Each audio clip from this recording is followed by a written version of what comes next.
Week 2 DFS is so close, and I'm going to help you figure out which of the players you should be playing this week, which of the players you should be building your entire lineups around.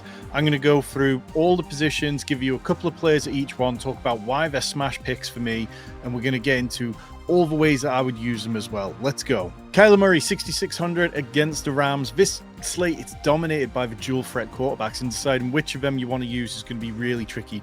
Last week, I played some Kyler Murray. I thought that he had a chance to really go off against the Bills, and it didn't happen. It was kind of a case of it almost got going. He finished the week with about 15 points, which was fine. But the signs were there. You know, this was a guy who came back from the ACL injury last year, was averaging 30.5 rushing yards per game. Went out in week 1, 57 rushing yards. So we know that he's got his legs back. The Cardinals, their defense is atrocious. Last week, they only pressured the Bills on less than 4% of plays. So we know that the opposing teams are going to be able to put up points on the Cardinals, which is going to keep them pass heavy. I think we're going to get the squeaky wheel narrative with Marvin Harrison Jr. this week after he only had 1 catch for 4 yards. The Cardinals, because they're also going to be down their right tackle, Jonah Williams, who's gone to IR, that can mean more potential scrambling opportunities for Kyler Murray if he finds that he's got to get out of jail quickly.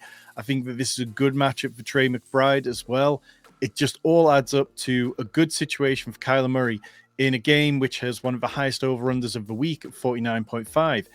In cash tournaments, I'm probably paying up a little bit higher than Kyler Murray, but in tournaments, I think you can look at Kyler Murray stacked with Marvin Harrison, Cooper Kupp, maybe even Colby Parkinson as that cheap budget tight end as ways that you can get exposure to this game. Dak Prescott, 6,700, fresh off signing that massive new contract last week just before the game got going. Dak, he had a fine performance against the Cleveland Browns. We have to remember what a good defense the Cleveland Browns defense was. And because of the ineptitude of Deshaun Watson, the Cowboys, they just weren't really pushed in a pass-heavy way. They could just take the game exactly as they wanted to, get old guys like Zeke Elliott out there. But this week against the Saints offense, which played fast, played with a bit more style than it has done in recent years, there's a better chance for more points to go up on the board. I'm not exactly expecting the Saints to go out and put up as many points as they did last week against the Panthers, but they should at least be, a decent opponent who wants to play offensive football, as opposed to last week when the Browns, who knows what the Browns are doing. Dak, he was undervalued all offseason. This is a guy who from week 8 onwards last year, he was the QB2 in fantasy points per game, only 0.1 points per game behind Josh Allen. And he was doing all that without the rushing touchdowns. Josh Allen was doing all that, running in for Superman touchdowns at every opportunity. Dak was just there on efficiency and passing. CeeDee Lamb, another week with more practice under his belt. I'm expecting the Cowboys look really good this week. I'm approaching Dak as mainly a tournaments quarterback this week. I think you can play him in cash. He's got a reasonable floor, but because there's so many dual threats on the slate, I think I'd rather stick with them for cash. In tournaments, so I want to double stack Brandon Cooks, CeeDee Lamb with Dak. Maybe I'll run it back on the other side with a Saints player, but I won't feel like I have to. Jonathan Taylor, 7,700 against the Green Bay Packers. And this week, it's all about the pivot points and how you want to approach certain offenses. Like the Colts, we've got both Jonathan Taylor and Anthony Richardson in good matchups. So how do you want to attack it? I think it just comes down to prices and when you build your lineups, what works in each one, really. In cash lineups, I'm happy to pay up for running backs. I think that's the way to go. If you're playing double ups, multipliers, triple ups, then paying up for running back is definitely a proven commodity. In tournaments, I'm fine paying further down and hoping you strike gold on a player who you think is a good matchup. But Taylor, this just feels like the right play for double ups this week. He saw 100% of the Colts running back touches in week 1. Yes, he didn't get any catches, but we kind of knew that would be the case with Anthony Richardson. There'll be weeks where Jonathan Taylor just has those bigger rushing performances because the dual threat element of Anthony Richardson, it makes it hard for defenses to defend and it allows running backs to be more efficient. Yes, last week that didn't really materialize, but this Packers defense, they were atrocious against the run in 2023, and they've just come off letting Saquon Barkley have his biggest fantasy performance since week 1 of the 2022 season. Isiah Pacheco, 6,900 against the Bengals. This is my start of the week. You can go and check out our weekly preview show on the channel. It's linked in the description and it'll be on the end of this video as well. But Pacheco has everything going for him against the Bengals team that just they haven't stopped the run well when they haven't had DJ Reader playing for them over the last couple of years. And now Reader's in Detroit. I'm not sure they're going to find a quick fix answer. They let Ramondre Stevenson run for 120 yards, 10 missed tackles forced last week. Meanwhile, Pacheco had 78% opportunity share last week against the Ravens. He was mixing it on third downs more than we've seen him over the years. And I think that the Chiefs are going to control this game, and Pacheco's going to get a lot of touches. Again, in cash games, this makes sense, but I'm not against playing Pacheco as leverage away from what are going to be popular stacks in tournaments featuring a lot of the Chiefs. If you do want to correlate Pacheco, then I'd be mixing him in with Jamar Chase in the same lineup, hoping that the Chiefs are in control and the Bengals are having to pass a lot to get back in the game, because if they are passing a lot, it's probably only going to Jamar Chase. Brian Robinson, 5,800 versus the Giants. Brian Robinson was our guy all off-season here in the Fantasy Sanctuary. We talked about him loads. We talked about how much he could make a difference for this offense with Jaden Daniels at quarterback. And people talked of Austin Eckler, who, in fairness, had 52% snap share compared to Brian Robinson's 55%. So it wasn't as far as I thought it might be. But the key difference was Brian Robinson saw a 72% opportunity share. He had 15 touches to Austin Eckler's 6. Austin Eckler's biggest contribution to the game was blocking for Brian Robinson to get a touchdown.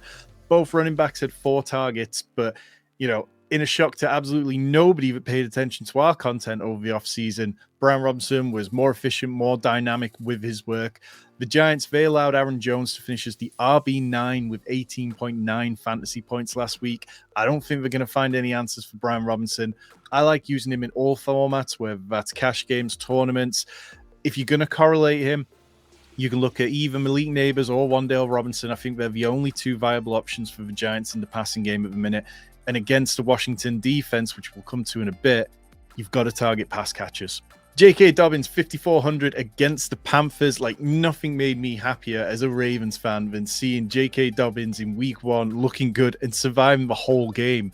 Now, it would be naive to think that he's going to break off these 13.5 yards per attempt that we saw in week 1 every single week, or perhaps even naive to say that he'll stay healthy for the entire year. But while he's here and playing well, we can take advantage of it. He faces the Panthers in week 2, and the Panthers looked dreadful last week. They've lost their best defender, Derek Brown, for the entire season by the sounds of it. They really don't have anyone else. Dobbins had 135 rushing yards last week. That was the 3rd most of week 1. 13.5 yards per carry, was also being involved in the passing game, was used for all the high-value touches.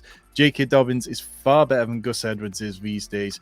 But if you're looking for some leverage, I could understand why someone would want to play Gus Edwards this week and say, okay, well, J.K. Dobbins is looking a bit chalky. In tournaments, I might just throw a Gus Edwards lineup out there. It's not something I'm going to do, but I don't think we should ignore that. I'm happy playing J.K. Dobbins in all formats where it's cash, double ups, tournaments. I think that he's going to be a popular pick this week, but for all the right reasons. Chris Godwin, 6,000 against the Lions. The Bucs, they look to be hurting at a few key positions, including right tackle, which might force Baker Mayfield to get the ball out quicker this weekend.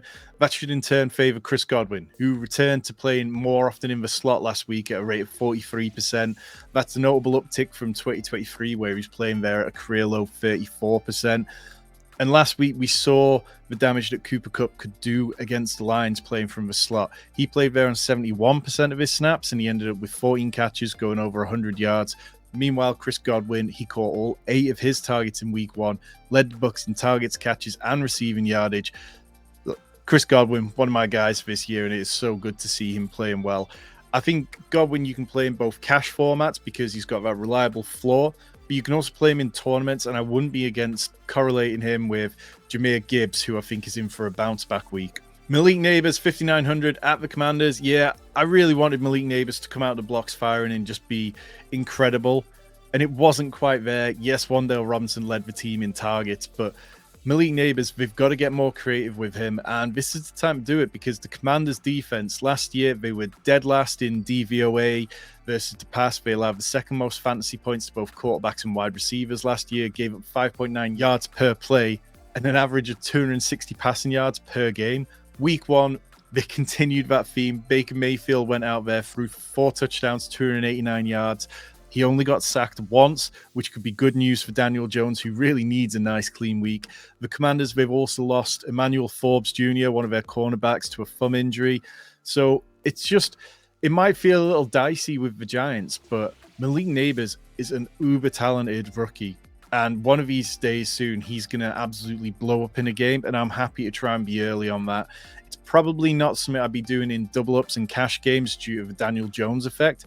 But in tournaments, we can either look as Malik Nabers as an individual play, or you could use him as a correlation with either Brian Robinson or Jaden Daniels. There's no need to go too stack crazy on this game. Your budget wide receiver options, Ladd McConkey, 4,900 against the Panthers. Solid debut, nice touchdown for McConkey. I'm not giving up on Josh Palmer just yet, but there's no reason not to want to play Ladd McConkey at this price. My biggest issue with Ladd McConkey's ADP over the summer was that it felt a little high, but we're past that now. We're in the DFS season, and this cost is fine.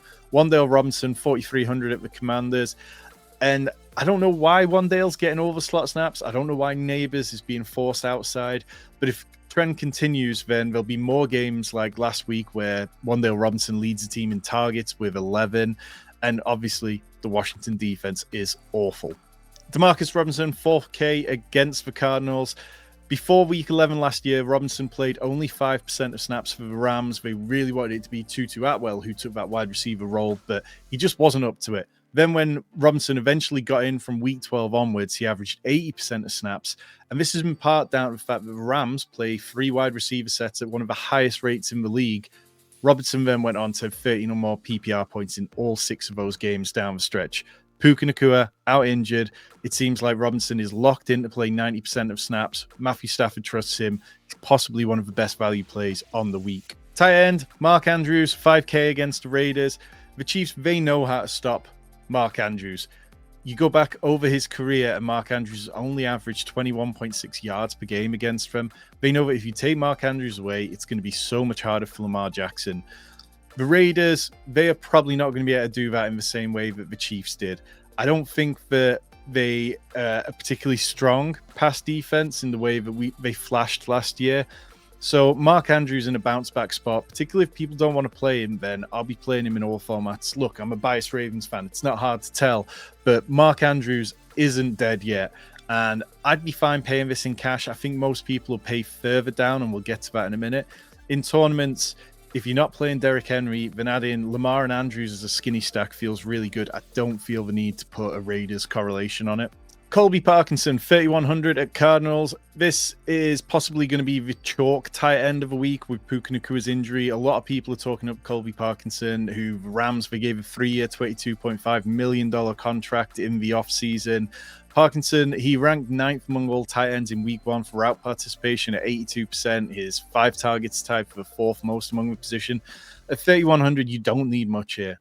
And the Rams, they're probably going to end up playing more 2 tight end sets than we usually would because of the wide receiver injuries. So I think Colby Parkinson is going to be out there plenty, and I think he's going to see a decent amount of targets. In cash games, it's going to be hard to get away from Parkinson as your tight end 1. In tournaments, I think you could play more DeMarcus Robinson and leverage away from Colby Parkinson. If you wanted to stack Kyler with Trey McBride and DeMarcus Robinson, then that's going to give you a really strong leverage away from this chalky tight end. Jordan Akins, 3K at the Jaguars. David Njoku looks like he's going to miss week 2, and that leaves Jordan Akins as the Browns' main tight end for this week. I'm not a fan of playing many people under Deshaun Watson because he's an atrocious quarterback at this point, and I'm not sure that he's got anything left in the tank. But Akins at 3K, you're looking for a guy who can score you a touchdown through his career. He's got 8 career touchdowns, almost 2,000 career yards. I mean, it's kind of fine. The Jags, they gave up the 11th most fantasy points to the tight end position last year. 1 touchdown, that's all you need there, and it'll be less chalk than Colby Parkinson. For me, there's not enough upside for tournaments unless you're really building nuclear lineups. I think in general, I prefer to correlate my tight ends in tournaments with quarterbacks. Maybe if you go in David Njoku, maybe if you go in Trevor Lawrence and you're looking for a tight end to put on that stack, maybe Jordan Akins warrants attention. But in general, I think there's possibly stronger plays out there, but I wanted to mention it because People are going to be talking about it, and people are going to be talking about wherever you can play him. If you haven't already, hit that subscribe button down below. DFS, Best Ball, Dynasty, Redraft, we cover it all here. Rich's got his Dynasty sells on Mondays. Tyler does his Underdog Battle Royale, the weekly preview video. Go and check that one out. We go game by game, talking about every single thing you need to know for week 2.